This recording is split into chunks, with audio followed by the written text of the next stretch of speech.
Manoj home কিচেনলৈ সকলোকে স্বাগতম জনাইছোঁ। আজি মই পানীলাওৰ শাকৰ এটা একেবাৰে ইউনিক ৰেচিপি লৈ আহিছোঁ। যিহেতু পানীলাও শাক ইমান ভাল নালাগে, অলপ পানী পানী লাগে খাবলৈ, সেইবাবে মই আজি একেবাৰে বেলেগ ধৰণে বনাবলৈ অলপ চেষ্টা কৰিছোঁ।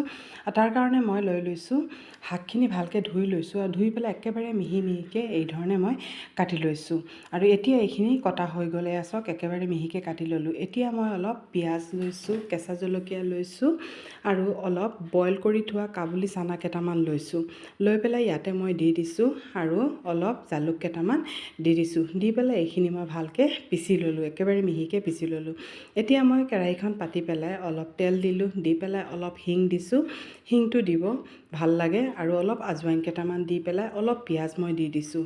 দি পেলাই এইখিনি অলপ ফ্ৰাই হোৱাৰ পিছত তাৰপিছত মই যিখিনি পেষ্ট কৰি থৈছিলোঁ সেই পেষ্টখিনি মই দি দিছোঁ।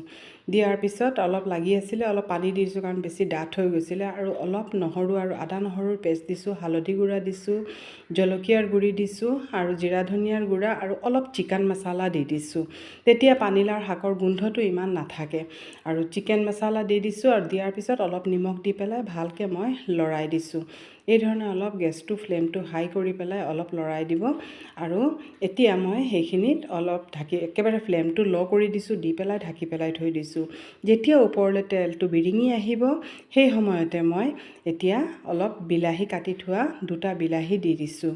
দিয়াৰ পিছত আৰু শাকৰ যিখিনি দাঁতিখিনি আছিলে, ডাটাখিনি মই ইয়াত দি দিছোঁ। এইখিনি মই অলপ বেলেগকৈ থৈছিলোঁ, শাকখিনি আকৌ বেলেগকৈ কাটিছোঁ। আৰু এতিয়া কাটি থোৱা শাকখিনিও মই এই ধৰণে দি দিছোঁ। দিয়াৰ পিছত এইখিনি ভালকৈ অলপ মই লৰাই ল'ম। এতিয়া এইখিনি খুব ভালকৈ লৰাই লৈছোঁ আৰু চাওক একেবাৰে পানী নাইকিয়া হৈছে, কাৰণ যিহেতু তলত লাগি যাব পাৰে, সেইকাৰণে মই ইয়াত অলপ পানী দি দিছোঁ। দিয়াৰ পিছত এতিয়া মই এইখিনি খুব ভালকৈ লৰাই পেলাই আকৌ ঢাকি পেলাই থৈ দিম। এইখিনি আধা সিজা হোৱাৰ পিছত এইখিনি অলপ আধা সিজা হৈ গ'ল, পূৰা সিজা নাই কিন্তু আধা সিজা হৈছে।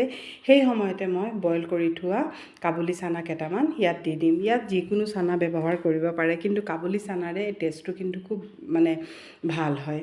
আৰু এতিয়া এই ধৰণে মই দি পেলাই আৰু মই অলপ দেৰি ঢাকি পেলাই থৈ দিম। আৰু অলপ পানীও শুকাই যাব আৰু এইখিনি সিজিও যাব, চানাটো মছলা নিমখ গোটেইখিনি সোমাই যাব। এতিয়া মই অলপ গৰম মছলা দি দিছোঁ। দিয়াৰ পিছত এইখিনি মই ভালকৈ লৰাই পেলাই এতিয়া মই নমাই পেলাই থৈ দিম। কেনেকুৱা পালে ৰেচিপিটো কমেণ্ট কৰিব। আৰু ইমান টেষ্ট হয় খাবলৈ, বিশ্বাস কৰক, এবাৰ বনাই চাব। ল'ৰা ছোৱালীয়েও খাই ভাল পাব, সকলোৱে খাই ভাল পাব। এবাৰ বনাই চাবচোন এইদৰে।